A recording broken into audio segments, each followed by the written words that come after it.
how much does it actually cost to live your ideal life?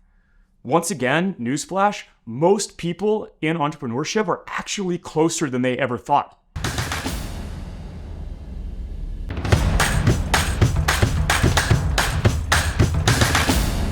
Since the beginning of our education, we've been taught that money is the ultimate source of wealth.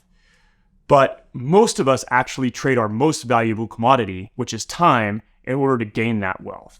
It's not your fault. Well-meaning parents, teachers, and coaches all drill this into us from a very early age. Work hard and you'll be successful.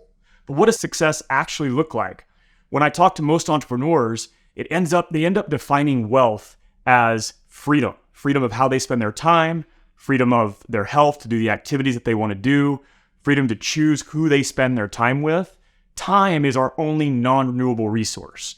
We can always get more money, but often we're taught that it requires trading our time in order to do that. So rather than optimizing for money, we actually want to look at how we're going to optimize for non-traditional wealth using time as our primary value. When I think about how to optimize for non-traditional wealth, what I really want to do is build a wealth plan that actually serves my values.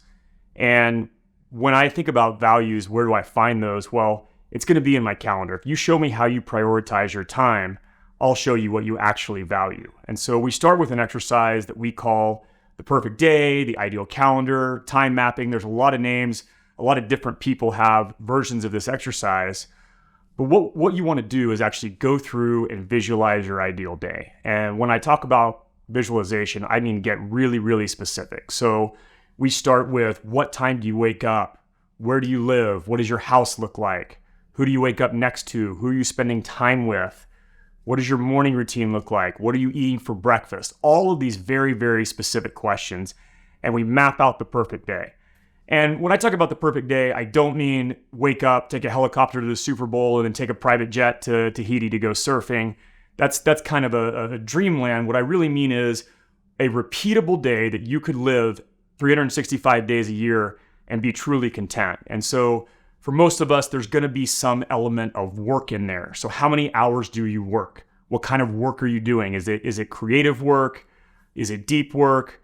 Who are you talking to? Who are your clients? So really thinking about who you serve in your work and how you're doing that. So once you have that perfect day mapped out, what am I going to do after work? Who am I going to have dinner with? What does that look like? What do I do to wind down? Once we've really got that perfect day nailed out, we start to see some themes emerging.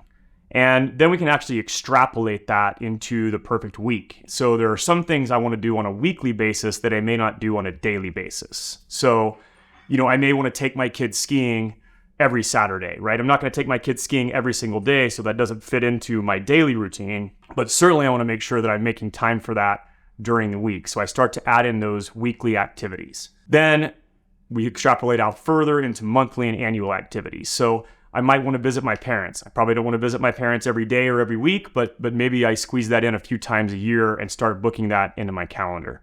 After a couple hours of deep work on our calendar, we actually have a roadmap for the entire year and exactly how we want to spend our time. So once we've mapped out that ideal annual roadmap and we have an idea of how we want to spend our time, the next thing we're going to do is compare that to our current day. So we're going to go through and take an inventory of how we're spending our time now. In an ideal day, we are working, 2 hours doing deep client work, doing deep creative work. But in our actual day, we're spending 8, 9, 10 hours working. We need to figure out how to align our wealth to our values. How can I actually buy back that time and figure out a way to be doing the things that I want to be spending my time on rather than the things that I'm currently spending my time on? So basically, what could be outsourced? For my wife and I, our most valuable employee that we ever hired is our house manager. And what we're able to do with her is outsource all of the tasks that were currently taking up our time that we didn't want to be doing. So that goes from anything from washing the cars to doing housework, dishes, cooking. All of those things can actually be outsourced to someone. And the wild thing about that is that she actually loves that work. So things that are really painful for me, there's someone out there that wants to do that job that actually truly loves it. And so now we've created a symbiotic relationship where she's getting paid for the time doing something she actually really loves, and we are allowed to spend our time doing things that actually make us a whole lot more money. And so when we start looking at our ideal calendar versus our actual calendar, it turns out most of the people that I've talked to are actually much closer than we think. It just takes a little bit of different steering and maybe some more intentionality to think about how we're spending that time and ruthlessly outsourcing the things that we can give to others that don't bring us a lot of joy. So now that we've gone through all of this, we've gone through this exercise to see what we can outsource. The next part is we've got to budget this out. How much does it actually cost to live your ideal life? Once again, newsflash, most people in entrepreneurship are actually closer than they ever thought, right? Because it doesn't actually cost a lot. Again, most people aren't saying, I want to take a helicopter to the Super Bowl. They're saying, I want to wake up, I want to play with my kids before school. A lot of things in there don't actually cost a lot of money. And a lot of people are really, really close to actually living their ideal life on their current budget. Maybe they want a vacation home. Maybe they want to do a few other things that they don't have now. But really, it's typically not that far. And once they've outsourced a lot of the tasks that they don't like, they get a lot closer to their ideal life than they ever really thought was possible.